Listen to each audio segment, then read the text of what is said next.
Hey, j'espère que vous allez bien. Aujourd'hui je vous retrouve dans une nouvelle vidéo et aujourd'hui du coup on se retrouve encore pour un tutoriel make-up. En ce moment j'en filme plein et je me dis que étant donné que je me maquille tous les jours, bah c'est pas mal de en profiter pour filmer, comme ça moi vous avez un petit peu des tutoriels avec les palettes. J'essaye aussi, ça me permet de sortir de ma zone de confort et de pas toujours faire le même make-up. Et en plus aujourd'hui je crois que la palette que je vais utiliser je ne l'ai jamais testée avec vous. Donc vous l'avez probablement vu au titre. Aujourd'hui je vais me maquiller avec la palette de Make Up Revolution. Alors je sais pas si elle existe encore mais c'est la Bird of Paradise comme ça qui est très connue. Elle fait partie de la gamme Forever Flawless et en fait elle est hyper connue parce que c'est une palette qui est très colorée et j'avais vraiment envie de ça aujourd'hui. Notamment je sais à peu près vers quoi je vais partir mais vous le verrez en temps et en heure. C'est une palette que j'ai déjà utilisée à plusieurs reprises. En fait comme vous allez pouvoir le voir à l'intérieur, je m'en sers pour les liner cake à la base avec le Duraline de Inglot. Ça fait très longtemps que j'ai pas fait cette technique là, en fait c'était surtout l'été, pas de cette année, l'année d'avant. Mais donc du coup je m'en suis beaucoup servi pour les fards comme ça, pour faire des liners. Et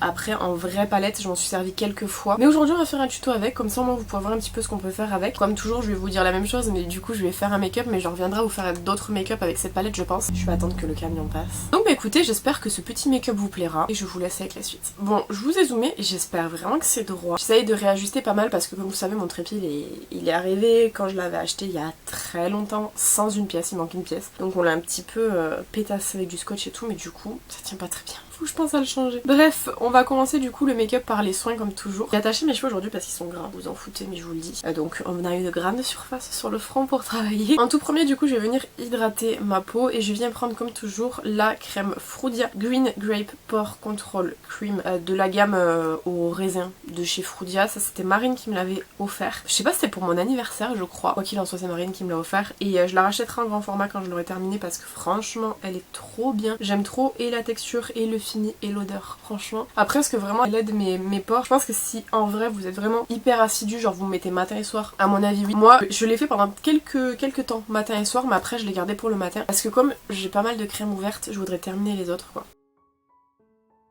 Je prends un chiffon pour m'essuyer les mains parce que j'ai pas mes serviettes, elles sont parties au lavage. Ensuite, crème contour des yeux. Si jamais vous avez vu tous mes autres tutoriels, je vous dis toujours la même chose, mais du coup je prends la Vita Circle Zero Eye Cream de chez Be The Skin. C'est une marque coréenne si vous vous posez la question. Et je vous ai déjà dit, moi les skincare coréens, c'est mes préférés. Parce que je trouve qu'ils sont vraiment efficaces, il y a des ingrédients très intéressants pour un prix qui est moindre. En France, on commence un petit peu à utiliser tous les actifs qu'utilisent les coréennes et coréens depuis très longtemps. Sauf qu'en fait chez nous ça coûte une blinde. Alors que c'est des actifs qui sont pas censés coûter hyper cher. La preuve c'est qu'en Corée ils arrivent à s'en sortir avec des prix défiant toute concurrence, mais c'est juste qu'ils veulent pas nous enfler quoi.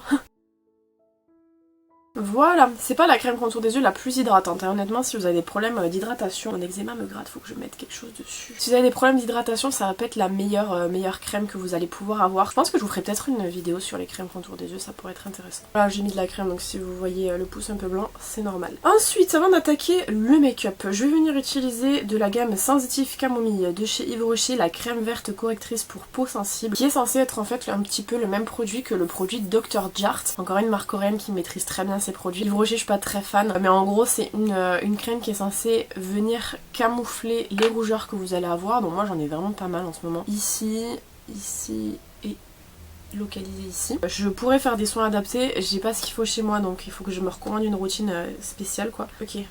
Le produit est terminé, j'en ai un petit peu dans ma main. En gros voilà, l'idée c'est genre vraiment de venir contrer les rougeurs avant d'appliquer une base, un fond de teint, peu importe. Donc voilà, je vais venir l'utiliser. Moi celle de chez Yves Rocher comme je vous ai dit je suis pas très fan. Je trouve pas que franchement elle ait des résultats de ouf par rapport à la Dr. Jart, donc vous avez déjà dû voir sur les réseaux sociaux les résultats qui sont hyper impressionnants. Et pour l'avoir testé je vous assure c'est vraiment impressionnant. Là une fois qu'elle est appliquée vous voyez pas grand camouflage. Alors que la Dr. Jart elle est vraiment elle est géniale tout simplement, juste beaucoup plus chère je pense. Enfin, quoique je dis beaucoup plus cher mais Yves Rocher ça a vraiment augmenté. Je sais même pas si elle existe encore mais si elle existe encore à mon avis le prix a dû augmenter de fou parce que les prix chez Yves Rocher explosent en fait. Ensuite en base je vais venir prendre du coup la Shine Killer que m'a offert Marine dans notre calendrier de l'avant là de la fin d'année. C'est une base qui est infusée au charbon de bois et qui est censée du coup venir matifier. Elle m'aide effectivement à ma matité. Maintenant je vous le dis tout le temps, je trouve pas de produit suffisamment matifiant parce que j'ai la peau beaucoup trop grasse. Ça c'est des problèmes qui se règlent avec des soins et tout, pas avec du make-up en vrai. Donc voilà, elle est plus matifiante que d'autres que je peux avoir, mais pas assez matifiante si je prends vraiment au pied de la lettre le fait qu'elle soit matifiante quoi. J'ai oublié de vous le dire, mais la crème Yves Rocher, en plus de vraiment pas être ouf, elle fait tout pelucher. Donc je vais passer un pinceau éventail pour retirer les bouloches. Vraiment, elle a rien pour elle cette crème, la pauvre. J'espère qu'ils l'ont arrêtée. Ou alors s'il y a des gens qui l'aiment bien, dites-moi pourquoi vous l'aimez bien, parce que franchement, je sais pas si moi j'ai une vieille version en mode et ils l'ont repackagé, peut-être c'est possible aussi, mais mettre mon pinceau de côté parce qu'il faudra que je le lave. Voilà, donc au niveau préparation du teint, c'est bon, on va pouvoir passer au fond de teint. Pour le fond de teint, c'est toujours pareil. En ce moment, j'utilise beaucoup le Infaillible 24h Matte Cover de chez L'Oréal en teinte 115 beige doré. Ils disent que c'est un fond de teint haute couvrance, effet naturel et qu'il est matifiant. Longue tenue, longue couvrance, tout ce que vous voulez. Oui, couvrance moyenne quand même peut-être. Moyenne plus quand même. Après, grosse couvrance, j'ai pas tant à cacher donc en vrai je sais pas. Non bah écoutez on va dire couvrance moyenne mais moi j'adore ce fond de teint là franchement. J'ai pas mal de fond de teint à terminer chez moi. Je pense que c'est un fond de teint vers lequel je me retournerai quand j'aurai terminé parce qu'il est vraiment super bien. La teinte 115 est un petit peu foncée pour maintenant. Ça se voit très peu franchement mais enfin ça se voit en tout cas, ça se voit à la lumière naturelle mais très peu. Donc ça va quoi, genre je m'en sors avec cette teinte là on va dire même si elle n'est pas 100% vraiment ma teinte. À mon avis il me faut juste la teinte en dessous je pense. Et du coup je viens l'appliquer de manière normale sur tout le visage. Il est vraiment très joli hein, ce fond de teint, franchement je le trouve vraiment merveilleux. Et il a l'avantage aussi de pas coûter cher parce qu'après vous avez des jolis fonds de teint genre le BK et tout mais il coûte très cher. Enfin je sais même pas s'il existe encore parce que BK n'existe plus. Quoi qu'il en soit il est super joli. L'Oréal sont très forts dans les produits teints. Maybelline aussi mais quitte à prendre entre les deux je préfère quand même L'Oréal je pense. Je viens ensuite prendre le Infaillible More Than Concealer de chez L'Oréal qui est mon nom de scène que j'utilise tout le temps. Au niveau de la référence c'est la 324 Avoine qui est je pense la bonne teinte pour la saison là actuellement. Mais franchement il est trop bien, je vous présente tout le temps et je vous dis à chaque fois la même chose, c'est le dupe du Tarte. J'adore, je trouve que le teint là il est trop joli. Et encore une fois, non c'est pas dans cette vidéo que je vous l'ai dit, mais je vous en ai parlé dans une autre vidéo, encore une fois c'est pas un teint qui est très lourd à porter je trouve, franchement. On n'est pas sur des produits qui sont trop, vous savez, un peu lourds et tout sur le visage. Ensuite pour venir poudrer, j'ai changé un petit peu parce que je prends toujours la poudre de chez W7. Cette fois-ci je vais prendre la poudre Laura Mercier, comme ça, qui est très connue. J'ai pas la référence exacte, je crois que c'est la poudre juste Laura Mercier, Loose Setting Powder. C'est une poudre que j'utilisais beaucoup, mais en fait ce qui m'énerve énormément c'est le fait qu'il y a un tamis rigide que j'arrivais pas à enlever, ça m'a saoulée. En fait, Chanez, qui m'a envoyé cette poudre là, m'a dit regarde, je t'envoie une vidéo et tout, et j'ai regardé la vidéo, effectivement j'ai réussi à enlever le tamis. Donc là il y a plus, je peux pas trop pencher mais du coup il y est plus, je suis trop contente, c'est parce que je peux bien prélever. Le fait que vous ayez une peau grasse, quand vous avez une peau grasse, faut vraiment pouvoir beaucoup prélever parce que sinon vous mettez 20 ans à poudrer votre teint. Donc j'enlève toujours les tamis, et quand je peux pas les enlever je suis fort triste. Mais là du coup j'ai pu l'enlever. Je prends une petite houppette parce que ma houppette Lindelberg est à laver, enfin a été lavée, elle est en train de sécher. Donc je vais mettre longtemps à poudrer mon teint mais c'est pas grave. Voilà, j'ai mis un peu plus longtemps à poudrer. Je vais tout de même la laisser à proximité. On ne sait jamais si je viens en avoir besoin pour repoudrer par dessus, si jamais je commence un petit peu à briller ou quoi. C'est vrai que franchement quand vous avez des grandes houpettes c'est plus pratique. Parce que là la petite franchement ça met très longtemps. Mais la Lindelberg, j'en ai pas recommandé de deuxième de houppette, faudrait que je le fasse. Je crois que moi je l'avais eu en promo, c'est pour ça. Mais en tout cas elle est vraiment très bien la houppette Lindelberg. Et au niveau de la poudre Laura Mercier elle est quand même très bien également. Je vais juste balayer un petit peu pour retirer le surplus de poudre. Au niveau du contour, évidemment comme toujours, j'ai pris le McQueen, c'est le Fake Up Contour 3 Colors Shading. C'est le contour que j'utilise le plus, que j'ai panne cette année et que je voulais panne de toute façon, qui est vraiment un très bon contour. Alors il est livré avec un pinceau qui est génial. En fait c'est un petit pinceau donc je le vois jamais dans mes pinceaux et comme je les sors juste avant de me maquiller, je prends toujours le plus gros. On full contour aujourd'hui et je viens estomper. Voilà, ça rend super bien. Évidemment en caméra j'ai l'impression que j'ai fait des contours hyper abusés, mais non ça va, c'est juste la caméra qui rend comme ça encore une fois. Pour le blush, j'ai pris le blush patch de la collection Entre Essence Disney. C'est la deuxième version de leur collaboration je crois, je sais plus, ils en ont fait tellement. En tout cas c'est la collaboration avec les 5 Dalmatiens, Dumbo et Bambi je crois. Et le blush patch en fait il est vraiment incroyable parce qu'il est super doux mais en même temps assez flash. C'est un blush vraiment idéal pour le printemps je trouve, très joli, il y a des petits nacres dedans, enfin vous allez voir, il est génial.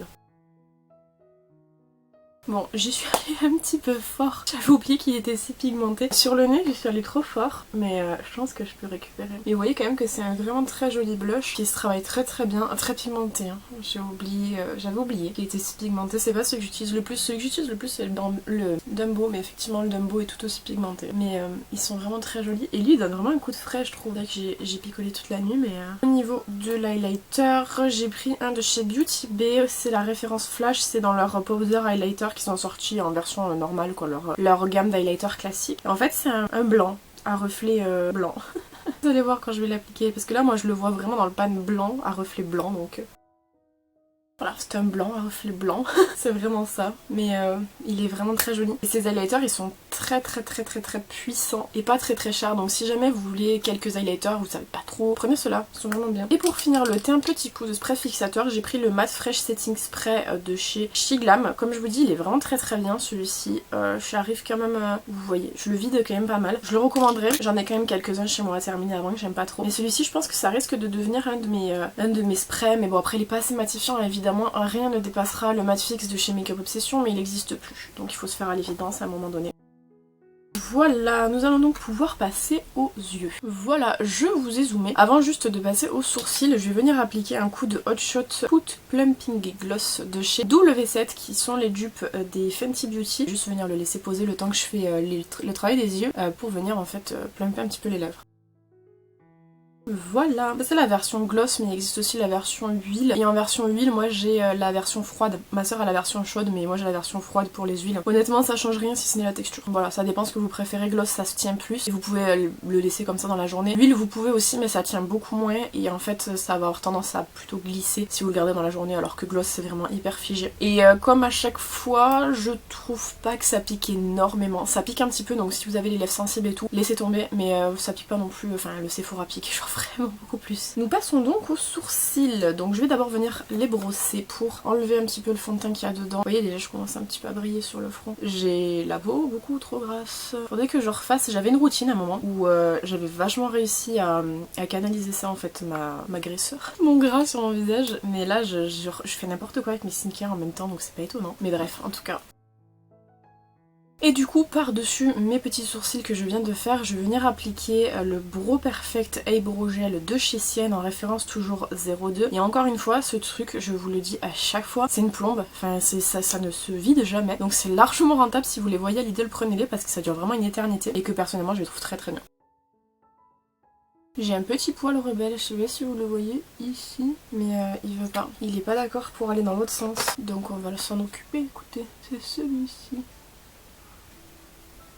Voilà, plus de soucis. Voilà, donc je vais en profiter pour vous remontrer la palette de plus proche avant qu'on entame le travail des yeux quoi. Donc comme je vous ai dit, c'est la palette Bird of Paradise de chez Make Up Revolution. C'est de la gamme Forever Flawless. En fait la gamme Forever Flawless, si vous n'avez pas l'habitude, c'est les premières palettes vraiment qui ont énormément percé de Révolution. C'est des palettes dans un emballage en métal qui proposent à l'intérieur 18 fards à paupières de 1,1 g. C'est pas mal en termes de quantité franchement moi je trouve. Et vous avez vraiment beaucoup de teintes différentes. La Bird of Paradise étant quand même une des plus colorées qui est sortie au tout début, je la trouve vraiment très bien. Vous avez vraiment un petit peu toutes les textures mais vous avez quand même beaucoup de mat. Vous avez ensuite des fards métallisés, donc notamment celui-ci du milieu que j'ai déjà utilisé, que vous pouvez voir en fait qui est vraiment très métallisé. Et ensuite vous avez également des paillettes libres en haut ici, mais il faut de la colle pour pouvoir les coller. Vous savez je suis pas très fan des paillettes libres, ça colle, il y en a partout et tout, c'est super chiant, donc je vais pas venir les utiliser. Et aussi vous avez un miroir, c'est très drôle, attendez, c'est vraiment génial. Et en fait pour le prix des palettes auxquelles elles sont vendues, alors je sais plus trop, c'était dans la quinzaine d'euros je pense, mais franchement vous avez énormément d'avantages à utiliser ces palettes-ci plutôt que d'autres de grandes marques parce que pour le coup, pour le prix elles sont super bien foutues je trouve. Je vous le dis littéralement tout le temps, mais je vais le redire, à titre personnel j'aime pas trop travailler avec de la base parce que ça met une couche en plus et tout, c'est chiant. Ça fait très longtemps que j'ai pas utilisé cette palette donc je me rappelle pas si elle nécessite d'utiliser une base ou pas, donc je vais partir à blanc. Éventuellement c'est possible qu'il y ait besoin d'utiliser une base avec cette palette là, franchement je me rappelle pas, mais comme vous le savez si vous regardez mes vidéos, moi j'aime pas trop venir appliquer des bases avant de me maquiller parce que c'est juste comme ça. J'ai appris à pas trop me maquiller avec des bases donc bon, je sais qu'il y a plein d'avantages, il y a vraiment plein d'avantages à utiliser des bases, mais écoutez, quand on apprend d'une certaine façon après c'est compliqué de changer les mauvaises habitudes. Donc je vais venir prendre déjà pour commencer, donc je vais faire un travail autour des fards jaunes et verts plutôt parce que c'est ce que j'ai envie d'utiliser aujourd'hui. Donc je vais venir prélever la 5e teinte phare de la dernière rangée qui est du coup le vert qui s'appelle Jungle. C'est très pigmenté comme vous pouvez le voir, il va y avoir des chutes donc il faut bien poudrer le teint. Et en fait je vais venir m'en servir en fin de forme et en creux de paupière. Ouais, il n'y a pas besoin de base, c'est suffisamment pigmenté. Franchement, cette palette, je trouve qu'elle est vraiment, comme ils le disent, oiseau de paradis. Elle est très colorée et franchement pour l'été, elle est géniale. Bon, on vient de travailler à peine la première teinte, je vais vous le dire, on va venir dégrader cette teinte avec une autre. Il y a des possibilités que ça tienne pas et que donc du coup on doit venir travailler à plusieurs reprises la même teinte sur le même aplat paupières mobile. Mais c'est aussi un peu le jeu quand vous n'utilisez pas de base, c'est de venir travailler plus parce que justement vous n'avez pas ce côté aqueux qui vient vraiment coller le fard à paupières. Donc je vais venir prendre un autre pinceau qui va en fait venir vraiment m'aider à dégrader. Donc il faut que je prenne un pinceau qui soit pas non plus trop gros mais qui soit suffisamment fluffy pour pouvoir estomper. Au niveau de la teinte, je viens prélever la quatrième teinte de la deuxième rangée qui est en fait le vert qui s'appelle Budgie et qui va venir me servir à dégrader ce premier vert. Je sais pas trop s'il y a vraiment beaucoup de différence entre les deux honnêtement. J'espère qu'il y en a un petit peu quand même. Il n'y a pas du tout de chute mais je viens quand même passer un coup pour parce que je passe toujours des coups, c'est des tocs. Franchement vous voyez ça a dégradé un petit peu, alors la teinte est bien, elle n'est pas énormément éloignée du vert qu'on a mis mais du coup ça permet de dégrader de manière assez douce. Je trouve que c'est joli comme rendu. Et du coup on va venir prélever notre teinte Canary qui est du coup la première teinte de la deuxième rangée qui est le jaune. Comme je vous ai dit c'est un fard que j'ai déjà utilisé en liner, je vais y arriver, en liner cake, mais je sais pas si... Ouais il va falloir une base pour celui-ci. On va faire un cut crease, c'était pas prévu, on va faire un cut crease. Parce que j'ai vraiment envie qu'il se voit, qu'il soit vraiment très vibrant comme jaune donc autant... Tiens on va faire le cut crease. Je prends la Eye Primer de chez Anastasia Beverly Hills, c'est la toute petite, moi c'est la version 7 ml, coûte déjà 19€, franchement il n'y a pas grand chose mais après ça dure une éternité quand même. Et je vais venir m'en servir pour faire mon petit cut crease et je prends après mon pinceau à cut crease, moi c'est celui-ci, c'est un de d'eBay je crois que j'avais acheté à l'époque, il est génial, c'est le meilleur pinceau que j'ai mais j'ai pas réussi à le retrouver sur eBay parce qu'il était trop vieux. Et une fois que j'ai fait le cut crease, bon je tapote avec le doigt et je viens cette fois-ci reprendre du coup la teinte jaune Canary pour venir appliquer par-dessus la base que je viens de poser. Ça le fait bien ressortir, après on pourrait faire plus, genre je pense si on avait mis une base blanche. Mais écoutez, hein, c'est suffisant. J'aime bien le rendu des deux couleurs ensemble, c'est super joli. Voilà globalement ce que ça donne. J'ai pas estompé en fin de forme, on va venir le faire maintenant, donc c'est pour ça que c'est un petit peu coupé net. Et du coup pour venir retravailler la fin de forme comme on est venu faire ici, je viens reprendre le même pinceau et je viens reprendre du coup la teinte Jungle qui est pour rappel la cinquième teinte de la dernière rangée. Et je vais venir travailler pour mixer un petit peu les deux. J'aime bien le rendu, c'est super mignon franchement. Vous savez je suis une très grande fan des liners fumés, malheureusement je pourrais pas en faire là parce qu'au niveau des teintes de vert j'en ai pas suffisamment. J'ai pas plus foncé que le vert que j'ai là, mais c'est pas grave, on va faire sans liner fumé pour cette fois. Mais franchement le mélange des deux couleurs c'est trop mignon. Et en fait je vais garder la même teinte, la teinte Jungle que je vais venir appliquer avec un pinceau qui est quand même assez fin pour venir faire en fait le ras de cils inférieur. Donc comme je vous dis je reprends la teinte Jungle que je viens mettre sur un pinceau comme ça pour faire le ras de cils. Et je reprends mon pinceau, je remets pas de matière dessus, c'est mon pinceau que j'ai utilisé pour la teinte Budgie et je vais juste estomper. J'aime bien, c'est tout mignon. Je vais peut-être quand même venir prélever la teinte Hot Tropique qui est la troisième teinte de la deuxième rangée pour voir si je peux faire un point lumière avec parce que je voudrais bien, comme je peux pas faire de coin interne en bascule, je vais voir si je peux au moins illuminer un petit peu. Ça illumine pas des masses. Je pense que même j'aurais pu illuminer avec l'highlighter. Je vais voir si ça fonctionne avec l'highlighter parce que ça illumine pas trop celui-ci. Voilà, là c'est illuminé. L'highlighter il est vraiment cool. Voilà, je pense que c'est bon pour la palette, on a fini. J'aime bien le rendu. Je vais venir rajouter évidemment des paillettes parce que vous savez que j'aime beaucoup les paillettes liquides. Tout à l'heure je vous ai dit c'est les paillettes pressées que j'aime pas mais les liquides j'aime beaucoup. Je viens prendre le Metal Flash Metallic Glitter Eyeliner de chez W7 et au niveau de la référence je crois que c'est Iridescent il me semble, c'est ça. Et en fait c'est les liquides comme ça. J'ai enlevé l'embourrisseur parce que sinon j'en prélevais pas assez. Et je vais venir en appliquer sur toute la partie jaune. Ça change en mieux quand même.